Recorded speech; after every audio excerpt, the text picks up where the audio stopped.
शांत रह, अपने गुस्से, अपनी खुशी, अपने जज्बातों को काबू कर। लोग तुम्हारे बारे में क्या सोच रहे हैं उस पर ध्यान मत दे। तुझे बुरा भला बोल रहे हैं बोलने दे, तू कुछ मत बोल।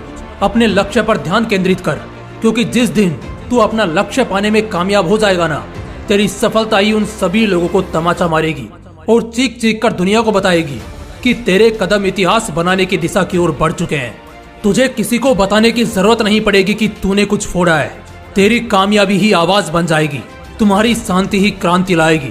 इतिहास गवाह है कि जब भी किसी महान शख्सियत ने अपने कार्यों या विचारों से दुनिया को प्रेरणा दी है, उसने शुरुआती समय में ठोकरें खाई हैं, लोगों की नजरों में हंसी का पात्र बने हैं, लोगों के ताने सहे हैं, कईयों को तो अपना खून तक बहाना पड़ा है, लेकिन किसी ने भी पलटकर जवाब नहीं दिया।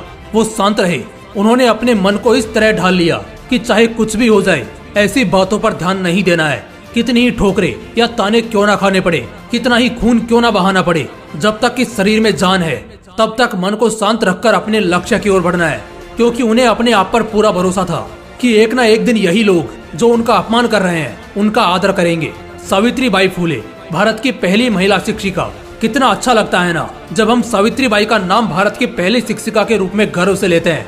ये एहसास तब और भी बढ़ता है जब हम आज के समय लड़कियों को बड़ी बड़ी छलांगे मारकर ऊंचाइयां छूते देखते हैं। आज की लड़की या महिला जिस स्थिति में है उसका बहुत बड़ा श्रेय सावित्रीबाई को ही जाता है। लेकिन दोस्त, शिक्षा की यह सुनहरी दास्तां सुनने में जितनी मधुर लगती है, इसे हासिल करना उतना आसान नहीं था। सावित्रीबाई की स्कूल की दीवारों पर टंगी तस्वीरें ये बयान नहीं करती कि उन्होंने हमारे उज्जवल भविष्य के लिए पीठ पीछे कितने तीर खाए हैं। सावित्रीबाई जब लड़कियों को पढ़ाने जाती तो लोग उन पर थूकते थे, उन पर कीचड़ फेंकते थे, उन्हें पत्थर मारते थे। और ये 1 या 2 दिन की बात नहीं थी, उन्हें ये रोज सहन करना पड़ता था। लेकिन वो कभी भी पलटकर जवाब नहीं देती थी। इन सभी बातों से ज्यादा अपना लक्ष्य उनके लिए सबसे बड़ा था। अपने लक्ष्य के प्रति इस प्यार के कारण ही वो अपने साथ एक साड़ी ले जाती थी, ताकि लोगों के द्वारा फेंके गए कीचड़ से खराब हुई साड़ी को बदलकर वो उसे पहन सके और लड़कियों को पढ़ा सके।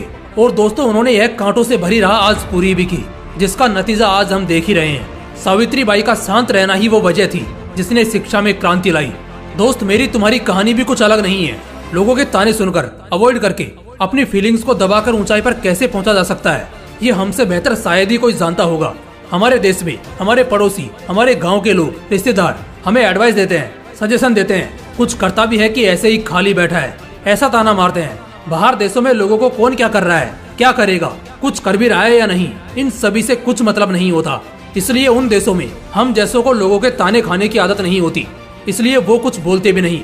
क्योंकि हमारे देश में लोगों को इतनी फुर्सत है कि वो दूसरों की लाइफ डिस्कस करें, दूसरों की जिंदगी में क्या चल रहा है, उसका स्वभाव कैसा है, ऐसी बातों पर चर्चा करें। इस कारण हम जैसे लोगों को ऐसे लोगों को उल्टा बोल के जवाब देने का मन करता है। और यही वो छोटा सा पीरियड होता है जब हमारी किस्मत हमारे साथ खेलती है। क्योंकि क्या होता है, गुस्से के मारे हम अपने लक्ष्य के बारे में उन्हें बता देते हैं, मैं ये कर रहा हूँ, वो कर रहा हूँ, ऐसा कर रहा हूँ, वैसा कर रहा हूँ, और तू क्या कर रहा है, ये सब बोल देते हैं। अब इसमें 2 बातें होती हैं, या तो हम उस लक्ष्य को पूरा करके उसे जवाब देते हैं, नहीं तो फेल होकर उन सभी लोगों की नजर में जिंदगी भर के लिए हंसी के पात्र हो जाते हैं। ऐसा हंसी का पात्र बनना आपको ना तो चैन से खाने देता है और ना ही सोने देता है। सोते जागते खाते पीते दिमाग में बस यही चलता रहता है कि काश उस दिन कुछ अनाप शनाप ना बका होता तो आज ये दिन देखना ना पड़ता।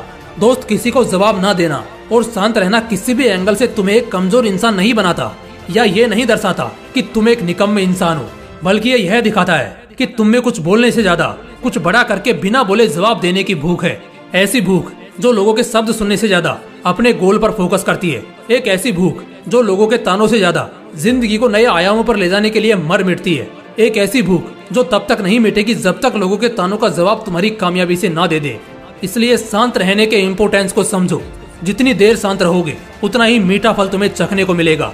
क्योंकि एक बात याद रखना, खाली बर्तन ही आवाज करता है, भरे बर्तन से कभी आवाज नहीं आती। दोस्त, बोलने वाले बोलते रहेंगे, जलने वाले जलते रहेंगे, ताना मारने वाले ताना मारते रहेंगे।